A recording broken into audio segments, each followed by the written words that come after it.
الحمدللہ رب العالمین والصلاة والسلام علی سید المرسلین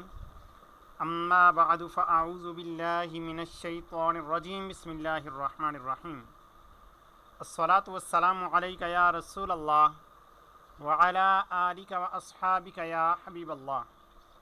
الصلاة والسلام علیک یا نبی اللہ وعلی آلک واصحابک یا نور اللہ۔ الحمدللہ ہمارا 4th لیول توقید کورس کا سلسلہ جاری ہے اور اس میں ہم توضیح الافلاک کتاب سے ہمارا سبق چل رہا ہے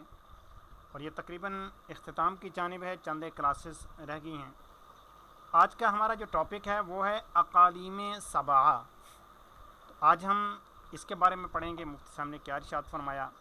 اس سے کیا مراد ہے اور اس کے اندر سے ہمیں کیا کیا چیزیں حاصل ہوتی ہیں۔ آئیے ہم اپنے سبق کی جانب بڑھتے ہیں، اس سے پہلے اچھی اچھی نیتیں کر لیتے ہیں کہ انشاءاللہ عز و جل رضا الہی کے لیے حصول علم دین کی خاطر کلاس میں اول تاخیر شریک رہوں گا، خاص باتیں لکھ لوں گا، فضول سوالات سے بچوں گا، جہاں پر ضرورت محسوس ہوئی اپنا سوال کلاس کے آخر میں کر لوں گا اور کلاس کا وقت مکمل ہونے کے بعد اپنے اسباق کی دہرائی بھی کروں گا۔ اللہ پاک سے دعا ہے کہ اللہ تبارک و تعالی ہمیں اس علم کی چاشنی نصیب فرمائے، اللہ پاک علم نافع نصیب فرمائے، اللہ پاک زوال نعمت سے ہمیں محفوظ فرمائے، آمین۔ یہ دیکھیے 8واں باب اقالیم سبعہ کا بیان۔ سب سے پہلے تو طلبہ کرام آسان الفاظ میں اگر اس کی تشریح کی جائے، مختصر الفاظ میں، تو دنیا کو فلکیات دانوں نے کیا کیا کہ ان کو تقسیم کیا۔ اب تقسیم کرنے کے اندر انہوں نے صرف اس دنیا کو لیا جہاں پر آبادیاں تھیں۔ سب سے پہلے تو یہ ہے، اب چونکہ آبادیاں شمال کی طرف زیادہ ہیں لہٰذا انہوں نے جنوب کو سرے سے نکال دیا، صرف شمالی حصہ لیا، اور شمالی کے اندر بھی پھر انہوں نے کچھ تقسیم کاری کی، اور وہ یہ کی کہ خط استوا کے قریب کے کچھ عرض بلد تک وہ کتنا وہ ہم آگے پڑھیں گے اس کو بھی نکال دیا۔ اس کے بعد اب انہوں نے یہ کیا کہ صرف خشکی والے علاقے رکھے، سمندری علاقے نکال دیے، اور خشکی کے اندر بھی پھر وہ علاقے نکال دیے کہ جہاں پر آبادیاں نہیں تھیں، یعنی خشکی کو تھی لیکن حضرت انسان آباد نہیں تھا۔ اب اتنا کرنے کے بعد اب بھی انہوں نے مزید کچھ نکالا۔ وہ کیا تھا کہ جہاں پر مسلسل دن ہوتے ہیں، مسلسل راتیں ہوتی ہیں، تو ان مقامات کو بھی انہوں نے نکال دیا اس میں سے۔ اب اس کے علاوہ جو بقیہ زمین بچی اس کے انہوں نے 7 حصے کر دیے۔ اب 7 حصے وہ جو کیے اس کو اقالیم سبعہ کہتے ہیں۔ اور اگر اس کی لفظی طور پر تعریف تحریر کی جائے تو میرے ذہن میں جو تعریف آتی ہے، جو پوری عبارت پڑھنے کے بعد سمجھنے کے بعد، کہ شمالی دنیا کے 7 ایسے آبادی والے علاقے، شمالی دنیا کے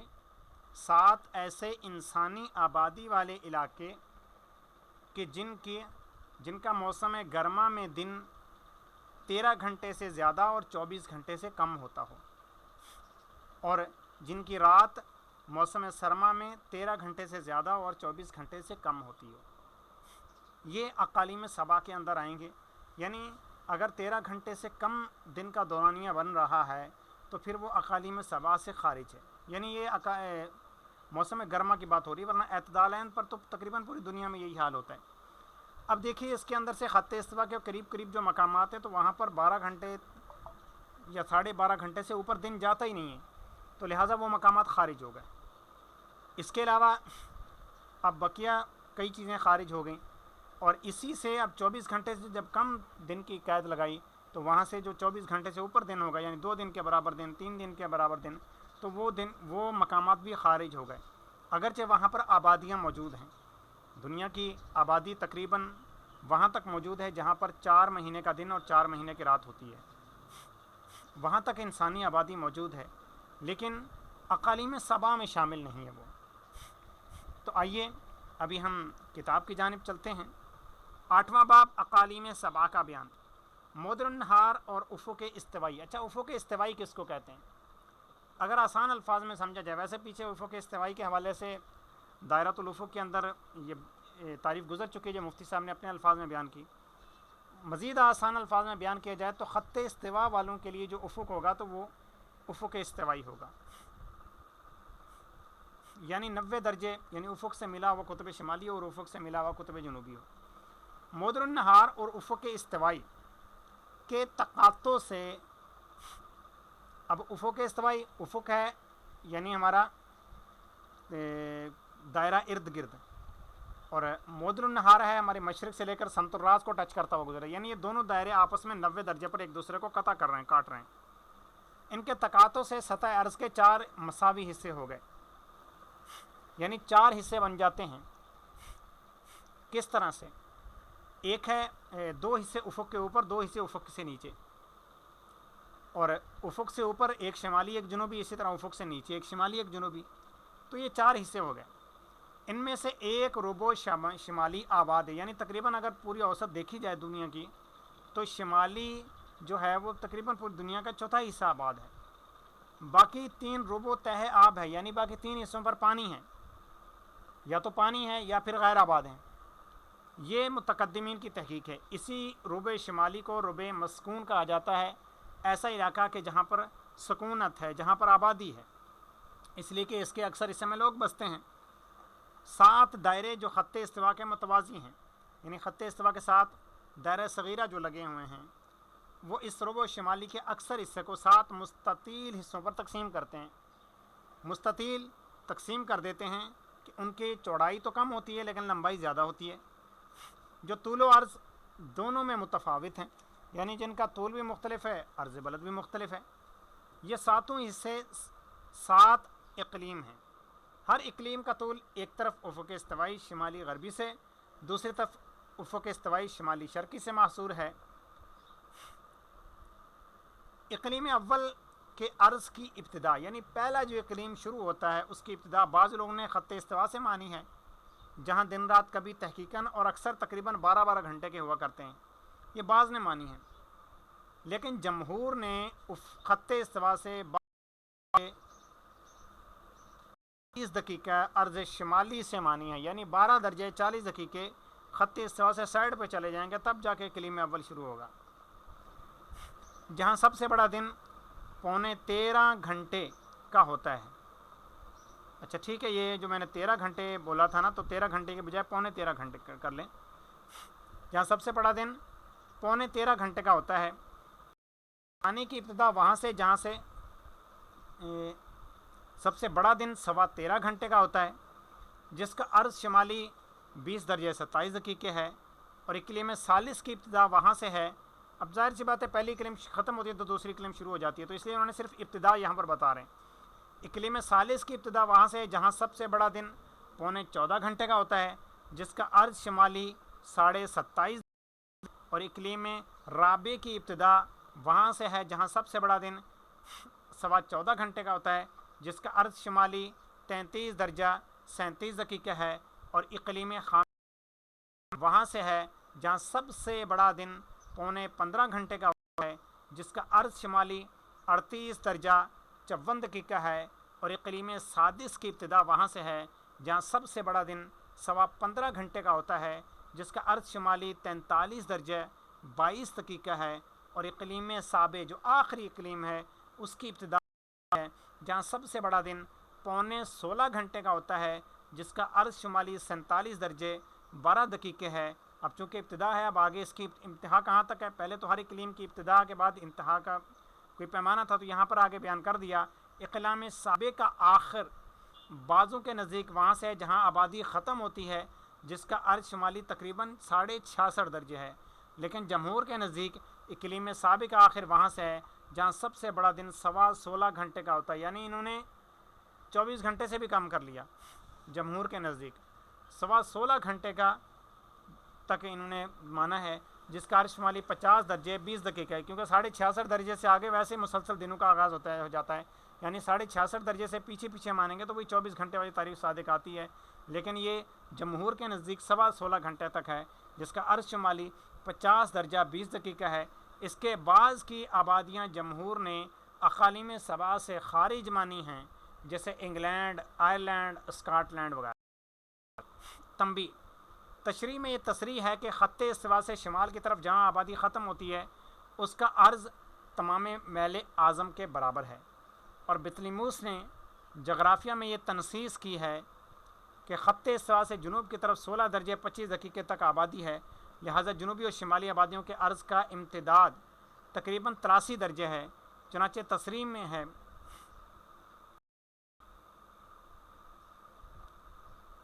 خط استوا پانے والوں کے سمت الراس پر آفتاب سال میں 2 دن نصف النہار کے وقت آتا ہے، 21 مارچ یعنی جس دن آفتاب اعتدال ربیعی پر پہنچتا ہے، اور 24 ستمبر جس دن آفتاب اعتدال خریفی پر پہنچتا ہے۔ جب سمت الراس پر پہنچتا ہے تو سایہ بالکل معدوم ہو جاتا ہے۔ سال میں 2 دن آفتاب ان کے سمت الراس سے اس قدر دکن یا اتر ہو جاتا ہے کہ جس قدر دور کبھی نہیں ہوتا۔ 22 جون یعنی جس دن آفتاب انقلاب سیفی پر پہنچتا ہے، اور 22 دسمبر جس دن آفتاب انقلاب شتوی پر پہنچتا ہے۔ نصف النہار کے وقت ان لوگوں کا سایہ کبھی دکن اور کبھی اتر یعنی کبھی جنوب اور کبھی شمال کی جانب ہوتا ہے۔ آفتاب کا جب کسی اعتدال پر پہنچتا ہے تو وہاں گرمی کی ابتدا ہوتی ہے۔ اب یہ دیکھیے،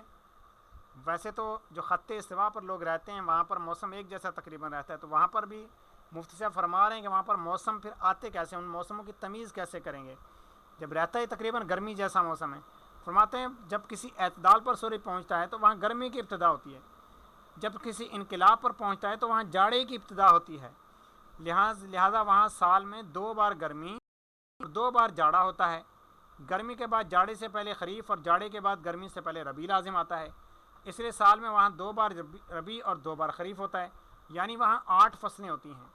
2 بار گرمی، 2 بار جاڑا، 2 بار ربیع، 2 بار خریف۔ تفصیل یہ کہ آفتاب جوں ہی برج حمل میں داخل ہوتا ہے یعنی 21 مارچ سے سٹارٹ کرتا ہے، وہاں گرمی کی ابتدا ہوتی ہے۔ جب سورج برج ثور میں پہنچ کر اس کا میل اعظم سے نصف ہو جاتا ہے، یعنی تقریباً برج ثور جیسے 20 اپریل سے شروع ہوتا ہے، لیکن برج ثور بھی تقریباً آدھا گزرے گا،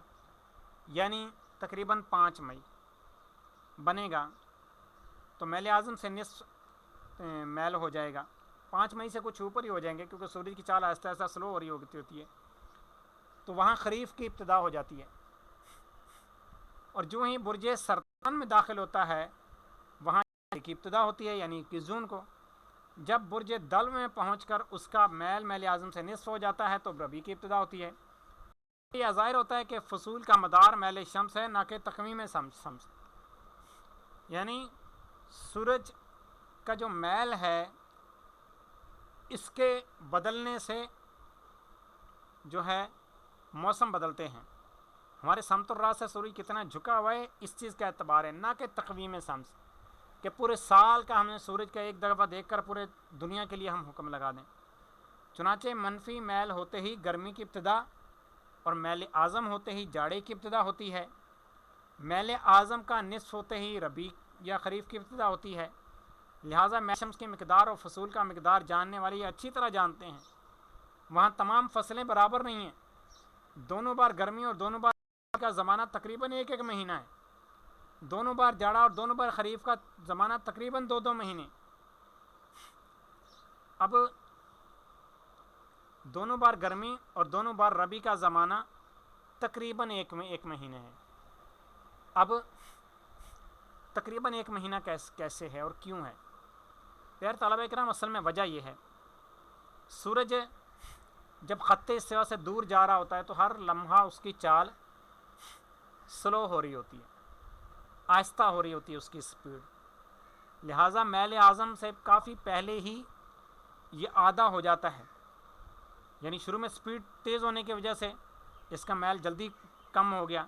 لیکن اس کے بعد پھر وہ سلو چلتا ہی ہے۔ لہٰذا سردی اور سردی کے بعد پھر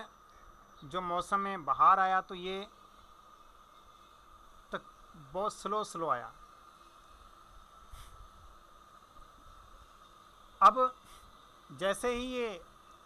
معدن النہار یا خط استوا کہہ لیں اس کے قریب پہنچنے لگتا ہے تو پھر جب قریب آ رہا ہوتا ہے تو اس کی سپیڈ پھر تیز ہوتی ہے۔ لہٰذا اس لیے فرمایا گیا کہ دونوں بار ربیع کا زمانہ اور گرمی کا زمانہ یعنی موسم بہار کا زمانہ یہ تقریباً ایک ایک مہینے ہوتا ہے۔ وجہ کیا ہے کہ اس وقت سورج کی چال بہت تیز ہوتی ہے، بہت سپیڈ سے ہوتی ہے۔ جیسے دونوں بار جو گرمی ہوگی، گرمی کی ابتدا ہوتی ہے یہاں پر 21 مارچ اور 23 ستمبر کو، خط استوا سے سورج دور جا رہا ہے لیکن ایک مہینے میں اس نے آدھا میل پورا کر لیا، اس کے بعد باقی آدھا میل اس نے 2 ماہ میں پورا کیا۔ اور گرمی کے بعد چونکہ خزاں آتی ہے لہذا خزاں کا مہینہ اس نے 2 مہینے میں پورا کیا۔ خزاں کے بعد جاڑا آیا یعنی 21 جون کو سردی آئی یہاں کے لیے، اور وہ جاڑے کا جو موسم ہے وہ اس نے پھر سلو اسپیڈ شروع میں اس کی وہ اس نے 2 ماہ میں پورا کیا آدھا میل۔ اس کے بعد موسم ربیع آ گیا، موسم بہار آ گیا، دوبارہ یہ قریب آنے والا ہے، اعتدال پر آنے والا ہے، اس کی سپیڈ تیز ہو جائے گی، اور 2 ماہ میں اس نے پہلے آدھا میل پورا کیا تھا، اب یہ باقی آدھا میل 1 مہینے میں پورا کر لے گا۔ اس لیے فرمایا گیا کہ دونوں بار جاڑا اور دونوں بار خریف کا زمانہ تقریباً 2 مہینے ہوتا ہے۔ جن بلاد کا عرض میل اعظم سے کم ہے جیسے مکہ معظمہ، اچھا یہاں پر مدینہ منورہ لکھا ہوا ہے، حالانکہ مدینہ منورہ کا میل اعظم سے کم نہیں ہے۔ مدراس، بمبئی، حیدرآباد وغیرہ ان بلاد کے بسنے والوں کے سمت الراس پر بھی آفتاب سال میں 2 دن نصف النہار کے وقت آتا ہے، یعنی ان دنوں میں جن دنوں میں آفتاب کا میل ان کے عرض بلد کے موافق اور برابر ہو، جب آفتاب سمت الراس پر پہنچتا ہے تو سایہ بالکل معدوم ہو جاتا ہے۔ نصف النہار کے وقت ان لوگوں کا بھی سایہ کبھی دکن کبھی اتر کی جانب ہوتا ہے۔ ان میں سے جو بلاد خط استوا کے قریب ہیں وہاں بھی فصلیں 8 ہوتی ہیں، اور جو خط استوا سے دور ہیں وہاں فصلیں صرف 4 ہوتی ہیں۔ جن بلاد کا عرض میل اعظم کے برابر ہے، جیسے 23 درجے 26 دقیقے تو 23 درجے 26 دقیقے ہی میل اعظم ہے، ان بلاد کے بسنے والوں کے سمت الراس پر آفتاب سال میں صرف 1 دن نصف النہار کے وقت آتا ہے، یعنی صرف اس دن جس دن آفتاب کا میل ان کے عرض بلد کے موافق اور برابر ہو۔ لہٰذا جن بلاد کا عرض شمالی میل اعظم کے برابر ہے وہاں سمت الراس پر آفتاب اس دن آتا ہے جس دن وہ انقلاب سیفی پر پہنچتا ہے۔ جن بلاد کا عرض جنوبی میل اعظم کے برابر ہے وہاں سمت الراس پر آفتاب اس دن آتا ہے جس دن آفتاب انقلاب شتوی پر پہنچتا ہے۔ جب آفتاب سمت الراس پر آتا ہے تو سایہ بالکل معدوم ہو جاتا ہے، اور ایسا نہیں ہوتا کہ نصف النہار کے وقت ان کا سایہ کبھی دکن اور کبھی اتر کی جانب ہو، بلکہ نصف النہار کے وقت ان کا سایہ صرف دکن یا صرف اتر کی جانب ہوتا ہے۔ یہاں بھی فصلیں 4 ہوتی ہیں۔ منطقۃ البروج کے ہر قطب کے مدار کا میل تمام میں عرض البلد کے برابر ہے، اس لیے منطقۃ البروج کے ہر قطب کے مدار کا ایک نقطہ ان بلاد کے افق سے مماس ہے، مگر ایک قطب کا مدار افق سے اوپر اور ایک قطب کا مدار افق سے نیچے ہے۔ اس لیے ان بلاد میں ہمیشہ منطقۃ البروج کا ایک قطب افق سے کے اوپر اور دوسرا قطب افق کے نیچے رہتا ہے، اور منطقۃ البروج کا ہر قطب روزانہ افق سے صرف 1 مرتبہ مماس ہوتا ہے۔ جن بلاد کا عرض میل اعظم سے زیادہ اور تمام میل اعظم سے کم ہے، جیسے بریلی شریف، مونگیر، لاہور، گجرات وغیرہ، ان بلاد کے بسنے والوں کے سمت الراس پر آفتاب کبھی نہیں آتا ہے، نہ ان کا سایہ کبھی کسی دن معدوم ہوتا ہے، اور نصف النہار کے وقت ان کا بھی سایہ صرف دکن یا صرف اتر کی جانب ہوتا ہے۔ ان بلاد میں ایک انقلاب کے مدار کی قوس سے نہاری سمت الراس اور معدل کے درمیان، اور دوسرا انقلاب کے مدار کی قوس نہاری معدل اور افق کے درمیان ہے۔ آفتاب جس دن ایسے انقلاب میں آتا ہے کہ اس کے مدار کی قوس نہاری سمت الراس اور معدل کے درمیان ہے، اس دن وہاں نصف النہار کے وقت سب دنوں سے زیادہ قرب آفتاب کو سمت الراس سے ہوتا ہے، اور اس انقلاب سے معدل تک میل اعظم ہے، اور معدل سے افق تک تمام عرض البلد ہے۔ اس لیے اس دن وہاں نصف النہار کے وقت افق سے آفتاب کا ارتفاع اسی قدر ہوتا ہے جس قدر کے میل اعظم اور تمام عرض البلد کا مجموعہ ہو، اور آفتاب جس دن ایسے انقلاب میں آتا ہے کہ اس کے مدار کی قوس سے نہاری معدل اور افق کے درمیان ہے، اس دن وہاں نصف النہار کے وقت سب دنوں سے تھوڑا وقت تھوڑا قرب آفتاب کو سمت راست سے ہوتا ہے اور معدل سے افق تک تمام عرض البلد ہے، معدل سے اس انقلاب تک میل اعظم ہے، اس لیے اس نصف النہار کے وقت افق سے آفتاب کا قدر ہوتا ہے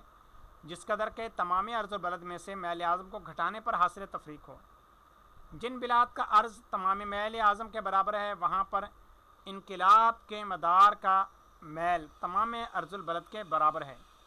اس لیے ہر انقلاب کے مدار کا ایک نقطہ افق سے مماس ہے، مگر ایک انقلاب کا مدار افق سے اوپر اور ایک انقلاب کا مدار افق سے نیچے ہے۔ جس انقلاب کا مدار اوپر ہے وہ انقلاب ہمیشہ ظاہر رہتا ہے، جس انقلاب کا مدار افق سے نیچے ہے وہ انقلاب ہمیشہ خفی رہتا ہے، یعنی نظر نہیں آتا کیونکہ افق سے نیچے ہے۔ انقلاب ظاہر کا مدار جن دو نقطوں پر دائرہ نصف النہار کا تقاطع کرتا ہے ان میں سے ایک نقطہ افق سے مماس ہے، دوسرا نقطہ سمت الراست اور معدل کے درمیان ہے، اس لیے آفتاب جب انقلاب ظاہر پر آتا ہے تو آفتاب اس دن وہاں دائرہ نصف النہار پر 2 بار اور کبھی 4 بار آتا ہے، اور ایک دن تقریباً 24 اور کبھی 48 گھنٹے کا ہوتا ہے۔ 24 گھنٹے کا ہوگا تو 2 بار آئے گا، 48 گھنٹے کا ہوگا تو سورج دائرہ نصف النہار پر 4 دفعہ آئے گا، اور اس دن وہاں مقیاس کا سایہ اس کے چاروں طرف گھومتا ہے، اور ایسا اگرچہ دیگر بلاد میں بھی ہوتا ہے مگر ان سب میں خط استوا سے زیادہ قریب یہی بلاد ہیں۔ یعنی یہ سب سے قریب والے بلاد کا بتایا کہ جہاں پر کم سے کم دن کی ابتدا ہوتی ہے، 24 گھنٹے کا دن، 48 گھنٹے کا دن، تو وہاں پر یہ ہے۔ جبکہ مزید آگے جائیں گے تو دن کی مقدار جب بڑھے گی 2 دن کے برابر، 3 دن، 4 دن، 5 دن، ہفتہ، 2 ہفتے، تو پھر مزید زیادہ بار سورج ہر 24 گھنٹے میں 2 بار یہ دائرہ نصف النہار سے ٹکرائے گا۔ یہی بلاد ہیں، چنانچہ شرح چغمینی میں ہے وَهَذَا أَوَّلُ الْمَوَادِعِ الَّتِي تَدُورُ فِيهَا الظِّلُّ حَوْلَ الْمِقْيَاسِ، کہ یہی وہ مقامات ہیں کہ جہاں پر سایہ مقیاس کے گرد چاروں طرف گھومتا ہے۔ آفتاب جب انقلاب ظاہر میں ہوتا ہے اور دائرہ نصف النہار کے ایسے نقطے پر آتا ہے جو سمت الراست اور معدل کے درمیان ہے تو سب دنوں سے زیادہ قرب آفتاب کو سمت الراست سے ہوتا ہے، اور افق سے آفتاب کا ارتفاع میل اعظم کا دونا ہوتا ہے، اس لیے کہ انقلاب ظاہر سے معدل تک میل اعظم ہے اور معدل سے افق تک تمام عرض البلد ہے جو میل اعظم کے برابر ہے، اور آفتاب جب انقلاب خفی پر آتا ہے تو وہاں ایک رات تقریباً 24 اور کبھی